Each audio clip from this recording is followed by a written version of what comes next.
આ વ્યક્તિને અમે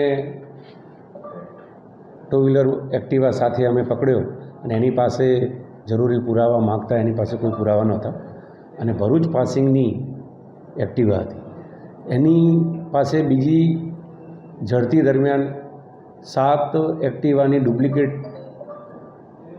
ચાવીઓ પણ અમને મળી આવી, જેના પરથી અમને પ્રસ્થાપિત થયું કે આ વ્યક્તિ ચોર જ છે અને એની પાસેની એક્ટિવા પણ ભરૂચથી ચોરાઈ છે. વધુ પૂછપરછમાં અમે કુલે 21 ગુનાઓનો વાહન ચોરીનો ડિટેક્શન કર્યું છે.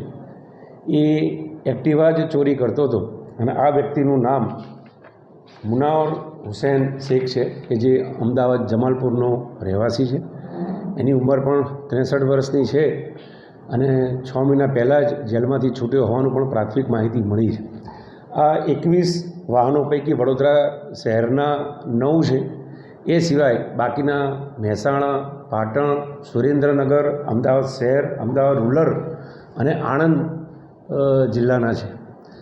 આ 21 ગુનાઓની અંદર અમે એની પૂછપરછમાં એ પણ જોયું કે એ આ વાહન ચોરી અને એક અન્ય રિસીવર છે ઇમરાન શેખ કે જે અમદાવાદમાં ચકલા પાસે એનું ગેરેજ છે, શાહપુર દરવાજા પાસે, ત્યાં એ સસ્તામાં એક્ટિવા વેચી દેતો હતો અને આ ઇમરાન શેખ પોતે એનું કટિંગ કરી અને જરૂરિયાત મુજબના લોકોને એને આપી દેતો.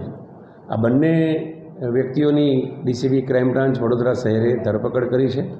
કુલે 3,95,000ના વાહનો પોલીસે કબજે કર્યા છે. એમાં 12 વાહનો છે અને જુદા જુદા એન્જિનને અન્ય સામગ્રી પણ પોલીસે કબજે કરેલી છે.